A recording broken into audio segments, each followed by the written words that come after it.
Ungwame bundu ja Kongo. Ungwame bundu ja Kongo. Ungwame bundu ja Kongo. Ungwame bundu ja Kongo.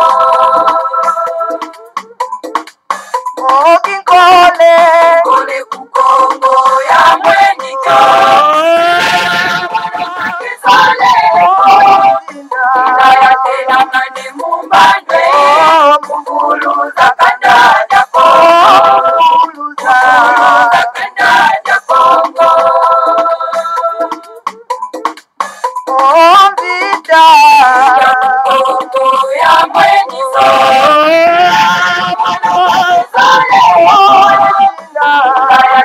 Mane mumbande. Wana vita kukongo. Wana vita kukongo. Kiaje ya mweniko. Ndaya tena mane mumbande. Kanda ja Kongo. Kanda ja Kongo. Tombe ya mweniko.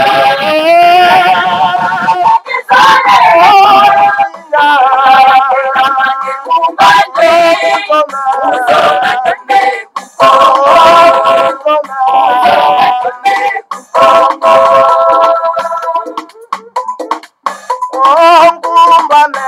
Ungwame bundu ja Kongo. Ungwame bundu ja Kongo. Ungwame bundu ja Kongo.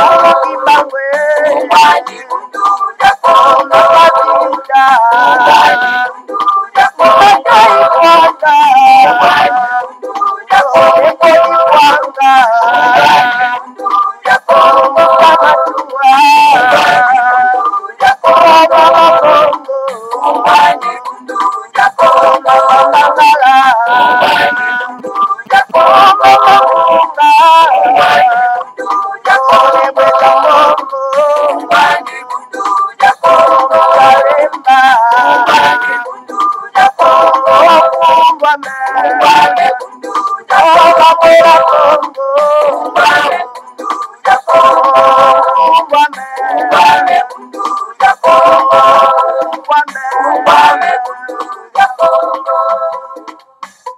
Kungwame bundu dia Kongo bama batata bandeko balandi ya Kongo bololo ye lisusu.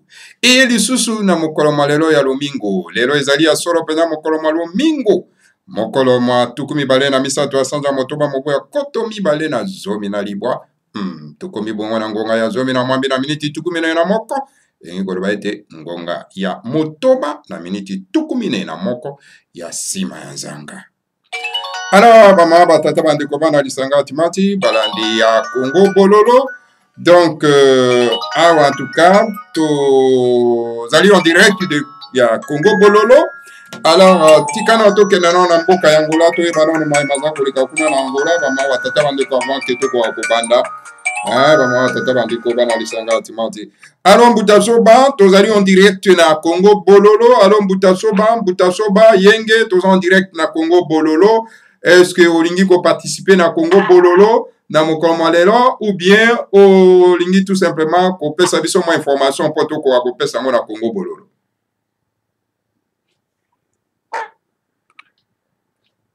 Allô Mbutasoba, est-ce que za ko yoka biso?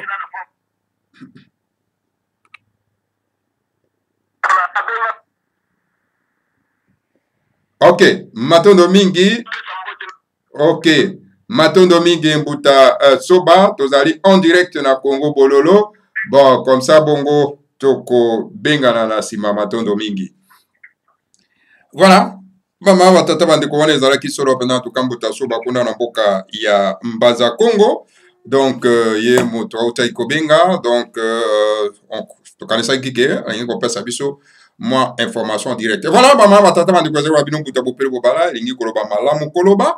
Toye lisusu en tout cas na pourquoi l'Europe on a été toko kasolo en tout cas kosolo là. Lelo en tout cas tokosola nini tokopesa bino ba information epa wapi en tout cas Monsieur Bemba Gombo, oyo azali solo pendant mokonzi ya MNC, mouvement donc ya libération ya Congo, mouvement national ya libération ya Congo, bama batata bandeko, donc voilà, ye wana auti ko atterrir na mboka mokonzi Kinshasa, et pa wapi ake ko rejoindre ba ndeko na ye ya groupement politique, bama batata bandeko pambate, ya lobaki a été bon, bake ko sala solo pendant en tout cas opposition républicaine, voilà. Donc opposition républicaine pendant que Mboka Ezali a pris en otage na bapaya bama batata bandeko. Ye wana uti ko atterrir solo pendant en tout cas na mboka mokonzi Kinshasa et puis ba ninga na ye ba uti ko yamba ye bomoni bino moko na ba image. Voilà donc événement oyo tokoki kopesa bino donc yango wana et puis ake ko beta meeting na ye kuna na esika oyo bango baptiza yango na kombo ya bapaya Sainte-Thérèse ngana ko benga ko Sainte-Thérèse te donc ngana ngo na ko benga ko peut-être donc Saint Bokilimba tata bande ko benga na bengi yango Sainte Kipavita donc voilà bama tata bande ko lekena ko benga yango na kombo ya bapaya et ben voilà donc ba partisan na ye ba kendai ko yamba ye et ben voilà asali meeting kuna bama batata bande ko bana lisanga timati tukoyeba suite na et puis en tout cas bango baza ko pesa promesse que le 30 juin ba ko découdre une fois pour toutes en tout cas na occupation aux na 4 na mboka na biso bama batata bande. Mais la question que moi je me pose bama batata bande, comment ça fait-il que plusieurs leaders politiques à Congo mais bazali incapable ya ko découdre na mopaya un usurpateur ko la Hippolyte Kanambe. Hippolyte Kanambe c'est un étranger ou aye ko réunion mettre na 4 na mboka bakoko na bango mais ils sont incapables ya ko signer pour n'être pas débouté dehors. Donc, Moto Babengi Hippolyte Kanambe, alias José Kabila. C'est incroyable, hein, comment expliquer ça? C'est parce que Bazana volonté wanate. C'est parce que Bazana Ngouya wanate. C'est parce qu'ils n'ont pas de valeur morale et spirituelle. Parce que Bazana Katra Bonzambe à Bapaya. Il y a moins Bazana Ngouya te Bamawate. Parce que Bazali donc soutenu par le monde spirituel. Parce que Bako Konabiso ou Balunga, Bako Konabiso divinisé, Bazana Bangote. Ils sont incapables, n'osent pas de tenir fort pour débouter un mot paya moko kaka ou ego réunion mettre na kate mabeye na bango. Qui a dit mawa mingi pas mawa tata bande ko bana lisanga timati. Et c'est terrible. Alors donc au moment que bazako sangana ba plateforme au moment ka mususu abimi.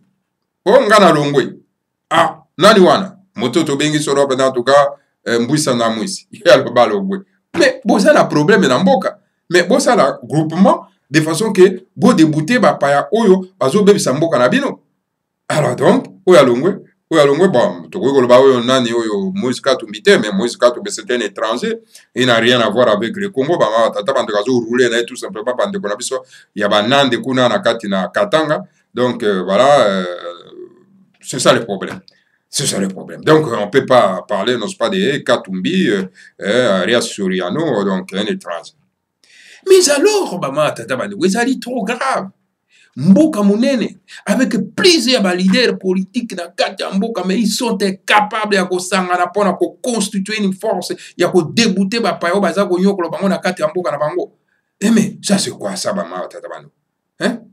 Vraiment, Batouana Babengi Bango, la coalition, tout, et Obayana Mokrimobimba. Bakoko se prétendent qu'ils sont plus forts que nous, ils sont plus intelligents que nous. Mais la race bantou. Mais le monde compte sur vous. Hein? Mais vous avez un peuple qui a été et singe bolu kaboko kankumiye ba. Parce que bino ne bato beaucoup tambu sa mokilo lobby. Mokilo za kobunga. Même c'est tout donc égaré, mi kombo so égaré wana baza kobunga. Bien que ils sont les noirs. Ils sont les noirs par rapport, bien sûr, ba ma tata bandeko. Hein? Mais baza kobunga. C'est nous la race bantou qui redresser pour nous bango bango nzela. Mais comment ça veut dire que vous vous se laisser faire manipuler, torturer, donc coloniser dans ces petits peuples? Mais réveillez-vous, bon mouka. Ah, ce pitié qui a dit bama watata bandeko bana lisanga timati. Donc voilà, information de quoi on passe à Bino Yangwana. Au moment que Bemba atterrit na Kinshasa, Moïse Katumbi otala match na Uganda. Alors voilà, et pourtant, il y a Moutazali a mis plateforme la bango pour le moment. On dit va mentir. Et ça va mentir, bango tata bandeko, ba biloko wana. Ya bango ne za va mentir. Voilà, voilà, tu crois qu'on peut savoir comme information. Deuxième information, tu peux savoir vraiment concernant donc tuerie ou ezali ko sale masoro ben en tout cas na eteni ya mabere ya Kivu, hein, donc voilà, kuna esika wana en tout cas en tout cas tuerie eza kokita te. Ezo mata ba komata. Mata tabandeko. Alors donc MONUSCO, la mission des Nations Unies au Congo, to yebite loko ni bango bakenda kuna. So bakenda kosala bango so tout simplement promenade, hein? Donc pillage ya ba ressources, kuyiba po ete ba kwa s'enrichir, toujours yeba te. Et ba imboka esengeli ba ko surprendre na bango parce que ce sont des aventuriers. Donc tu es ko koba kuna, zo continuer kaka mama tata bandeko. Alors donc esengeli ba imboka ya Kivu, ba ko kasoro pena en tout cas, ko tellement ko monter au créneau pour être tuer ou ane ko sila. Alors voilà, ma information en bref, autre que pesa bino yangwana, mama tata bandeko, donc situation ezali grave kuna. Na Kinshasa bama tata bandeko moto ba bengi soro penda politique kanambe ala Kabila, abengi saki ba sénateur na Kingakati. Qui dirige la République démocratique du Congo? Bino mo se poser la question. Nos frères du Kassai, posez-vous la question. Nan azo diriger la République démocratique du Congo, l'héros encore. Est-ce que c'est M. Chilombo, alias Félix, Motazako Tambusa, la République démocratique du Congo, ou bien Hippolyte Kanambe, alias Joseph Kabila Motazo Tambusa, encore une fois de plus, donc la République démocratique du Congo. Comment Hippolyte Kanambe, qui n'est pas au pouvoir, a Gogo ça va sénateur na Kingakati? Hein? Donc, na terrain na y retranché kuna, azo beng sabango, pour appeler ça bango ba injonction. Pour avec sabango misapi. Mais c'est grave. Maman tata bande ko bana isanga du mat. Alors, il y a Robin Sabango pona nini na nguya nini na autorité nini. Ce qui réellement, M. Chilombo, alias Félix, azuko au gouverner. Voilà la contradiction politique que les anakati ambo kanabiso na tata bande. Et le monde regarde abi mais oh peuple andengini. Peuple andengini. Voilà, situation tozana. Information de quoi sabino yangwana. Oui, mbala liboso elekaki, abengaki ba généraux, kuna na Kingakati, abengi ba gouverneur na Kingakati, mais yaza ko convokaka bango en guise de quoi? Ce qui réellement que nani M. Chilombo alias Félix azana bokonzi, azana pouvoir. Allez-y comprendre. Ikamwa bakor secret, c'est grave. So ngana omona ndeko na biso oyo bosembe aza ko se poumoner pona koloba likambo etali ya bokonzi ya M. Félix, M. Chilombo alias Félix. Alors ça me laisse perplexe. Nazo teratinga mendeko yazo comprendre l'anti à mokilité, azo comprendre la situation politique les kanakate lambo. Et pourtant ce sont des journalistes qui devaient nécessairement s'investir pour dénoncer, peut condamner, peut combattre.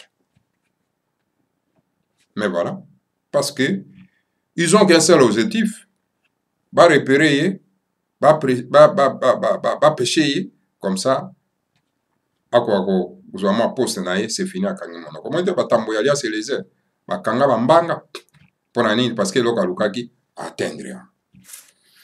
Voilà, il n'y a pas vraiment donc les journalistes combattants, les journalistes résistants, ou attaquent devant donc billets de dollars à cause de terres dans les Cameroun et Talimabé. Il n'y en a pas là.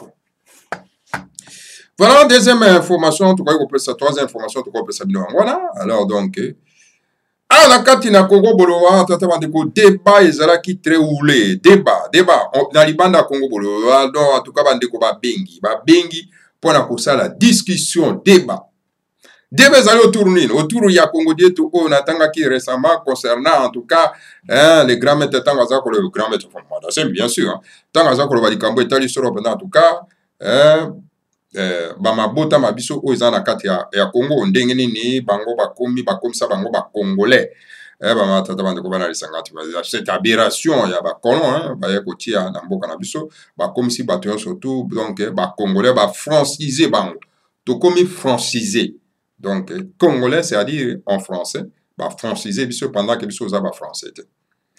Alors debe ezalaki autour wana parce que natindaki na bandeko question bakoka kopesa réponse bakoma na batexto mais bato kaka moto moko akomaki na texto le reste préféré na bango kobenga donc mpona kosala débat en dehors ya Congo bololo. Alors donc voilà débat etoki wana bama batata bandeko babi non mais écoutez tango le grand maître alobi que non mais écoutez banani bazulu bakongo bazali bafrère bango bazali des races bantou kasi bazali en même temps des races bantou et en même temps bazali bacongolais.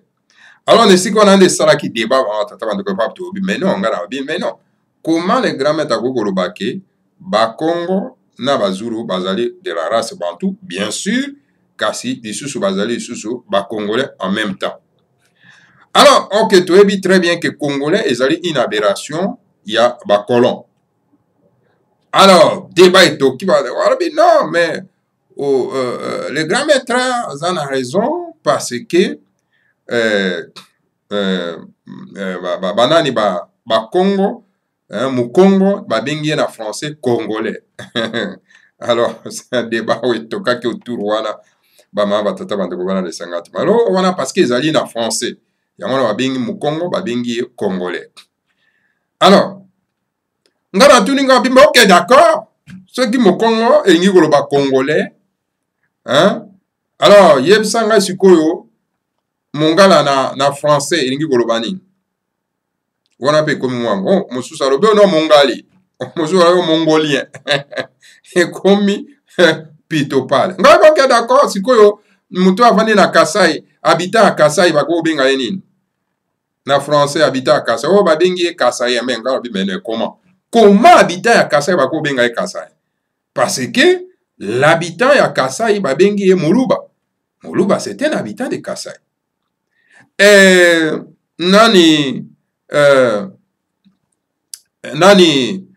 Mutu na Équateur habitant Équateur aza équatorien te habitant Équateur azali mongala azali mongo ou bien azali ngombe ou bien azali mbunza ou bien azali comment encore Mongbandi ou bien Baka wana ezali habitant ya Équateur. Alors bon habitant ya Kivu eza nani mais habitant ya Kivu ezali kivusien. Ah mais non habitant ya Kivu eza kivusien te habitant ya Kivu donc ezali donc mobembe mofurare bongo na bongo bino bato boyebi habitant ya Kivu kuna. Oh mais bongo sikoyo nani habitant ya Kasai il y a des habitants à Kasai. Il y a Moluba na Motetera. On est à des habitants à Kasai. Bon, on a Katanga, mais na Katanga, et c'est une aberration aussi. Habitant à Katanga, ils ont Katangete. Habitant à Katanga, donc ils allient, Monande, donc, Bino Batouebi, habitant à Katanga, Bazalikun. Ni même pas Moswahili, parce que Moswahili, ce n'est pas un habitant. C'est une aberration aussi. Na Boyoma, un habitant de Boyoma, ce n'est pas un Boyombien. Mais c'est plutôt un Lokele, un Mopoto, Bongo na Bongo.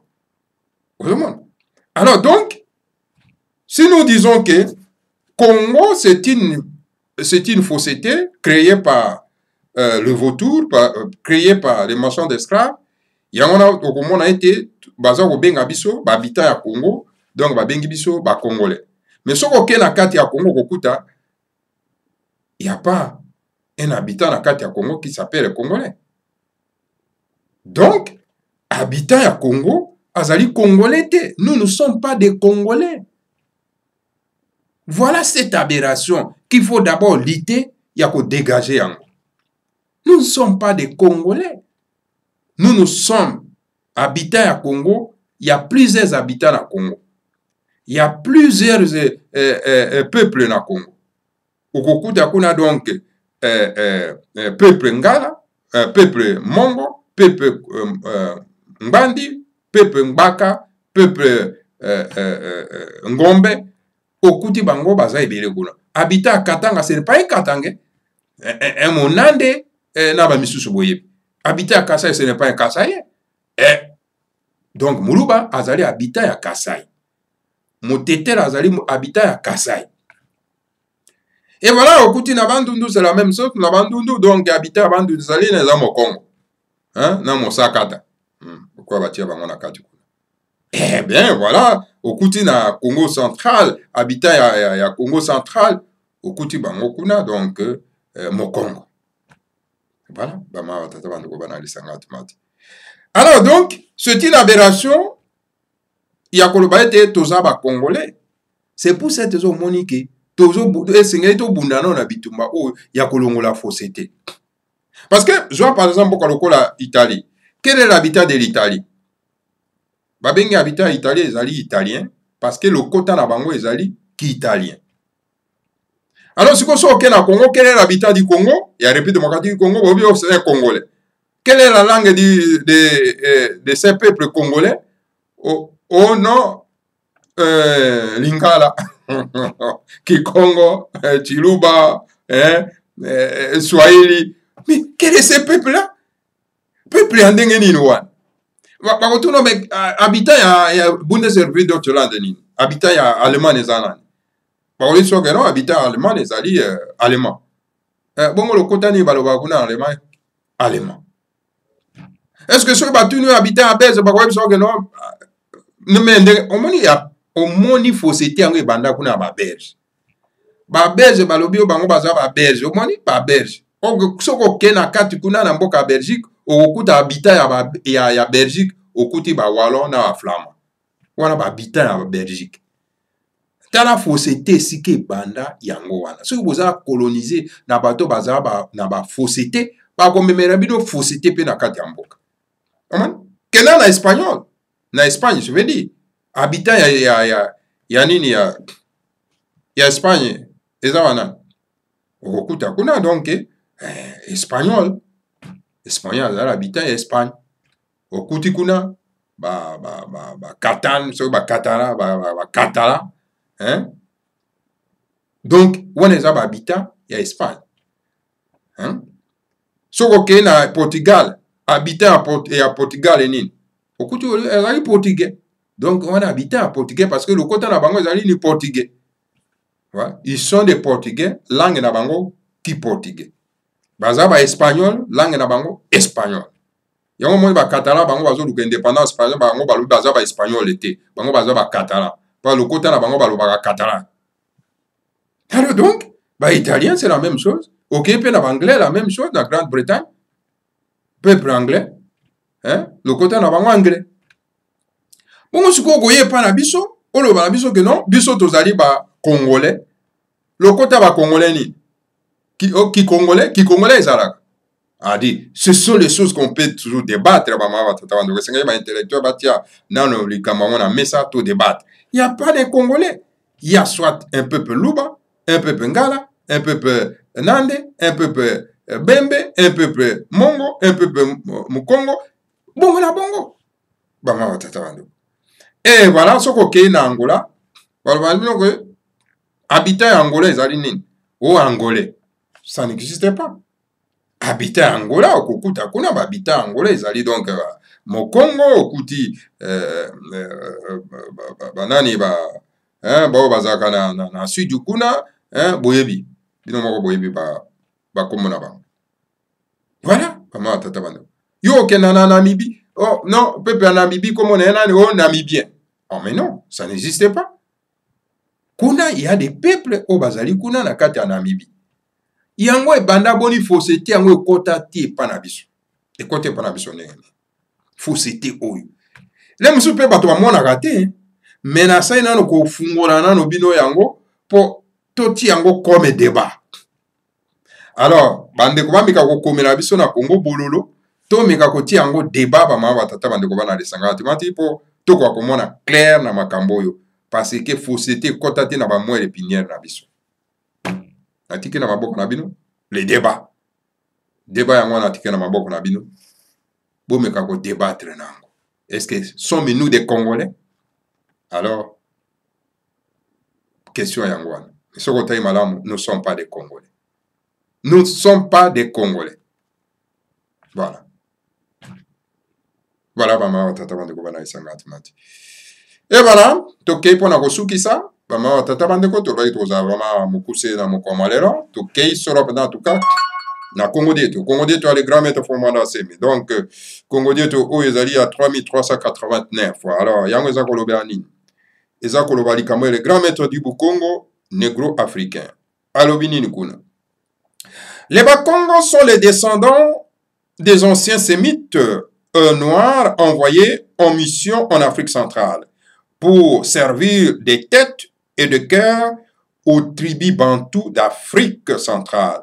Il y avait plusieurs tribus de sémites, sémites.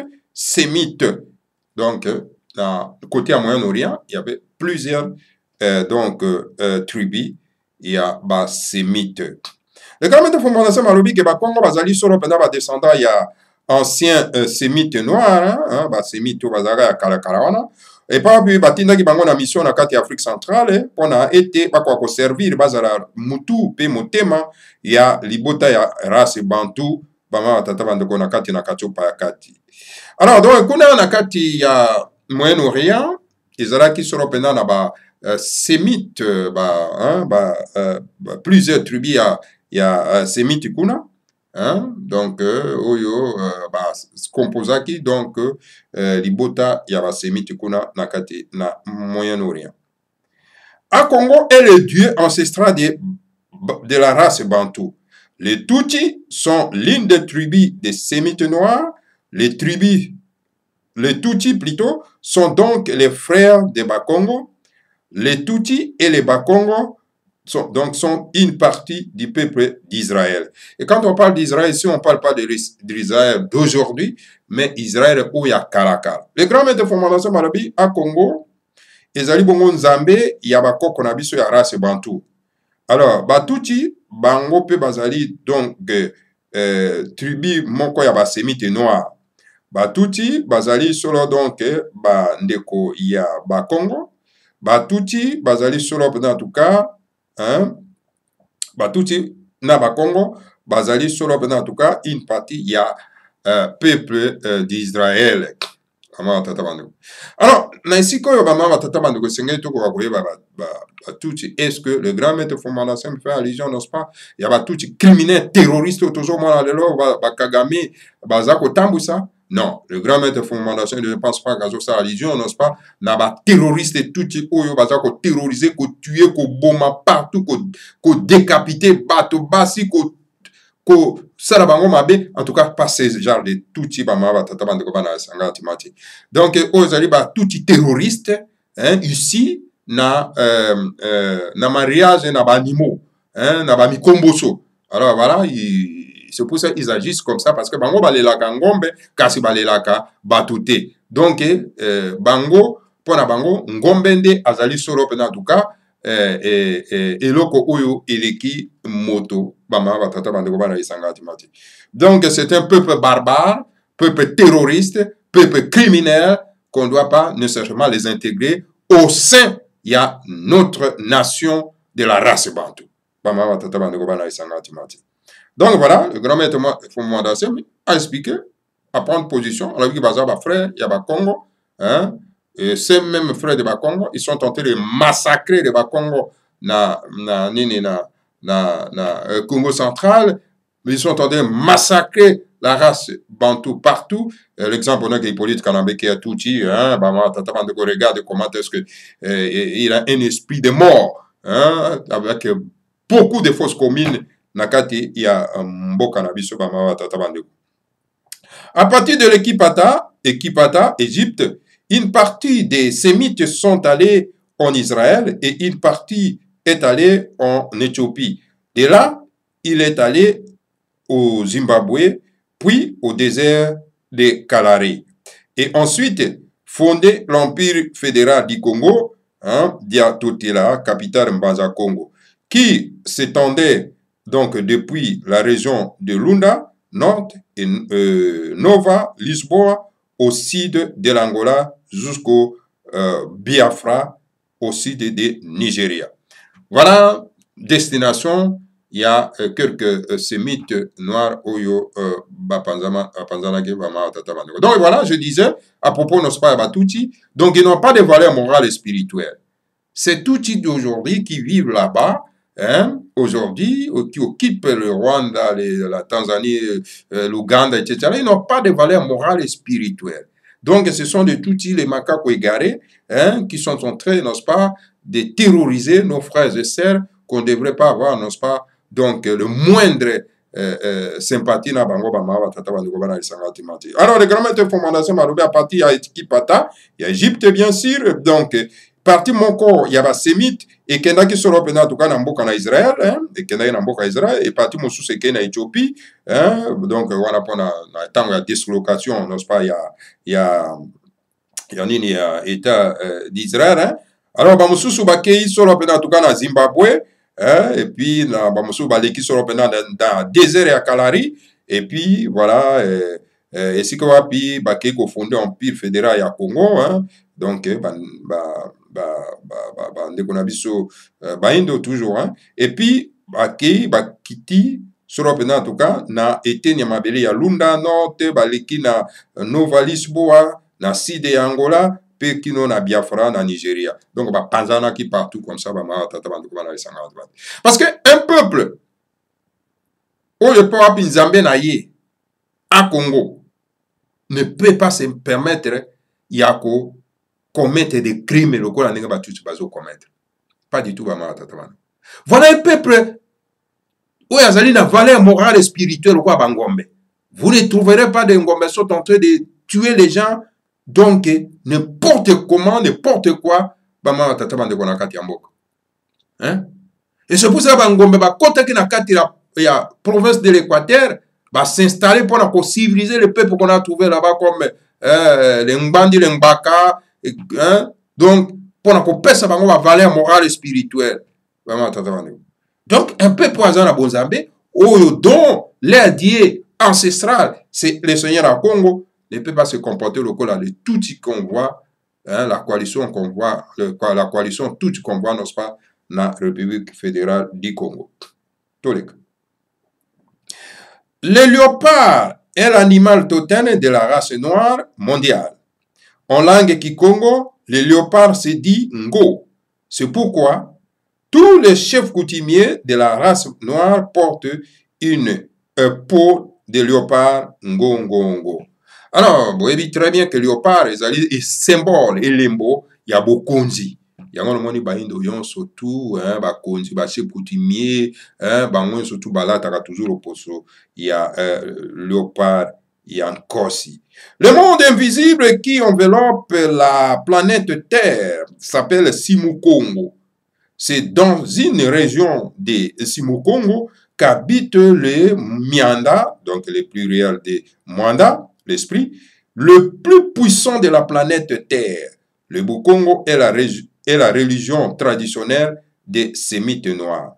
Donc voilà, na kati ya mokili ya molimo, monde invisible, et pour rappeler en tout cas, ezingami solo pena en tout cas na ezingi solo pena mabele oyo, parce que mokili ya molimo ezingi mabele oyo. Babengi yango Simukongo. Simukongo ezali donc mokili ya molimo. Alors, c'est na kati ya eteni wana ya Simukongo et papi milimo evanda. Simukongo eza munene. Milimo nyonso tu oyo elongwaka awa ekendaka kuna. Eza monene koleka. Un trou noir profond. Donc milimo kanisa moko ebele abato bayaka bakendeke. Bafandaka na Simukongo. Donc, kuna kaka ba esprit evandaka kuna. Toye tozongi kuna. Alors donc, milimo evandaka kuna, oyo ezali ya makasi, hein?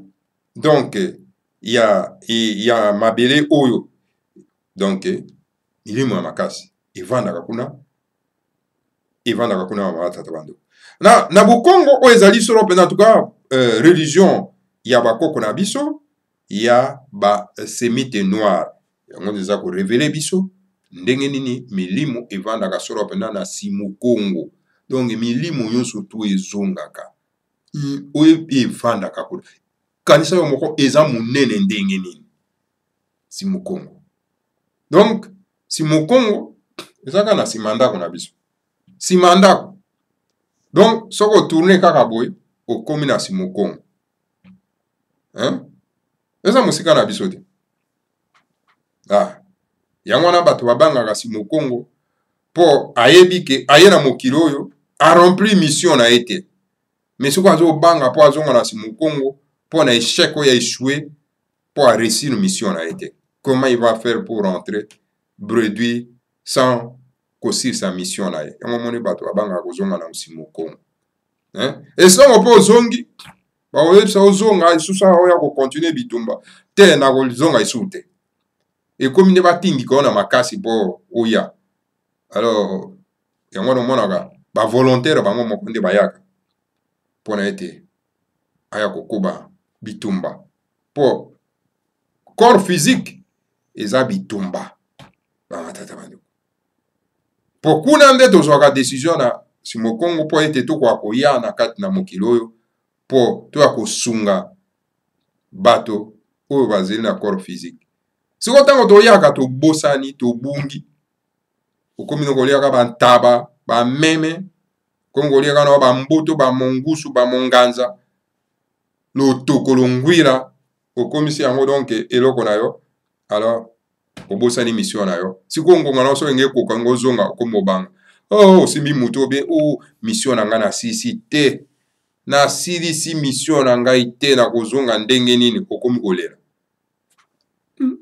voilà bamama batata bandeko bana esanga te voilà la bundu ya kongo eza kofungola bino bongo mpo kokoka koyeba mpo moto na moto akoka kokanisa mission na ye na kati ya mokili oyo est-ce qu'a rempli yango ou bien rempli te.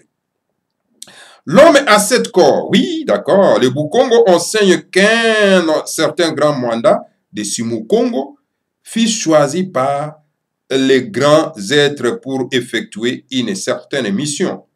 Ces 4 corps les moins puissants doivent descendre en Afrique centrale, où il sera reconnu comme étant la tête chauve, fils du léopard et l'homme de la soutane jaune. Car ce grand initié Congo aura comme mission de réveiller l'intelligence créatrice, donc couleur jaune, dans la race noire, afin qu'apparaisse la nouvelle Ekipata en Afrique centrale. Alors, en tout cas, moto azali solo penda na nzoto sambo. Comment ndenge tozali bato atozana 7 corps nzoto sambo na kati na biso. Le Bukongo ezali religion, donc il y a bokoko na biso parce que religion il y a pas ya christianisme et quoi enseigner bino biloko wana te. Bino ovana kaka la Bible dit, Bible loba kaka. Tango Bible ezali susu te, Bible oloba isu te monoke kangami. La Bible dit. La Bible dit et il dit rien. Et elle dit rien cette Bible. Oh la Bible dit. Elle dit elobi wa. Oh na Matthieu songolo elobi boy. Kaka Matthieu ndalobaka. Voilà. Et puis tant qu'on peut Matthieu en lobby, c'est la foutaise, des bêtises, n'importe quoi et de n'importe quoi. Donc le Bukongo ezali ko dire puisque te abiso était. Donc un certain grand mandat, c'est-à-dire Limomoko, il y a Monene, il y a Simukongo. Donc, Baponi yango. Baponi yango pona ete ekokako yana kati na mokili oyo bama tata bandeko pona une mission. Yana mokili oyo pona une mission. Alors, na yango eye siko na nzoto minei. Oh, ils sont moins puissants, ils sont vraiment très puissants.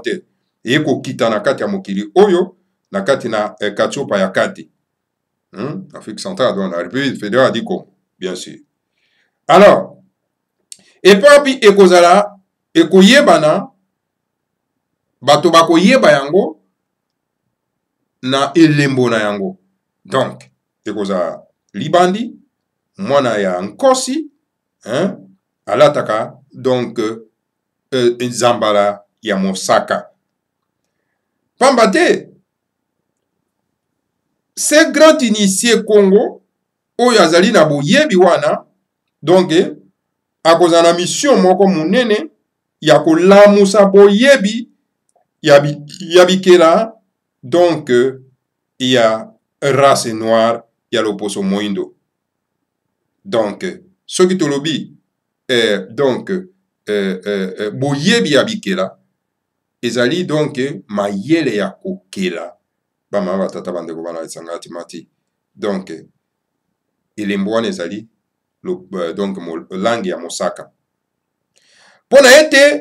Pona nini akoka solo pena kolamusa donc boyebi ya kokela pona ete baindo bakoka kolamuka mpe babanda kokela. Pona ete na ntango wana ekoya kobima sikoyo tokoya kosala sikoyo donc ekipata ya sika oyo ndenge oyo ezalaki solo pena tuka na likolo kuna tokoya kosala yango sikoyo na kati ya katiopa ya kati oyo tobengi solo pena la République fédérale du Congo. Quand ce grand Longi insulteur aura accompli sa mission secrète, alors ces trois corps les plus puissants sortiront de Simokongo et descendront sur lui. Adombré par ces trois corps le plus puissants, couleur jaune, couleur rouge je vais dire, le seul grand initié Congo devient être puissant. Donc, Nkwatulendo en langue Kikongo, Kwatulendo se manifestera au monde comme étant le grand maître du Congo négro-africain. Ingeta. Ibobo. Ibobo. Le grand maître Fumwana Malobi, Natango wana, donc mon lac Simonene wana, akosilisa solo peda mosala na ye ya oyo ya kobombama mosala na ye secrète tango akosilisa mission na ye secrète mission na ye ya kobombama bama tata bandoko. Alors na tango wana nzoto misato oyo ya makasi bama tata bandoko ekobima na Simokongo ekolongwa kuna na bo Simokongo ekoya kolata ye ekokita awa alors ekoya kolata ye bama tata bandoko epa wapi ya kozala adombre na nzoto wana misato oyo ya makasi ya langue ya langue ya nini ya rouge langue ya motane. Alors na yango ce grand initié wana moto azana boyebi wana moto ce grand initié Congo azana boyebi wana donc akokoma sikoyo être moko puissant moto moko ya makasi. Alors na yango donc bakobenga ye Kwatulendo na lokota ya Kikongo. Kwatulendo donc akose manifester na kati ya mokili oyo étant les grands maîtres lokola donc molaki Simonene donc ya Bokongo molaki Simonene ya Bokongo karate bama tata bandeko. Voilà bama tata bandeko événement oyo toza kozela yango wana bama tata bandeko et quand eko se manifester bientôt kala mingi te bama tata bandeko bana lisanga antimati. Voilà on a quoi pesa bino en tout cas na poko na lero yango na bama tata bandeko otika na kimia bakulu. Que le Seigneur à Congo nous bénisse tous, bénisse Fumoma Dansemi et bénisse la République fédérale du Congo. Ingeta.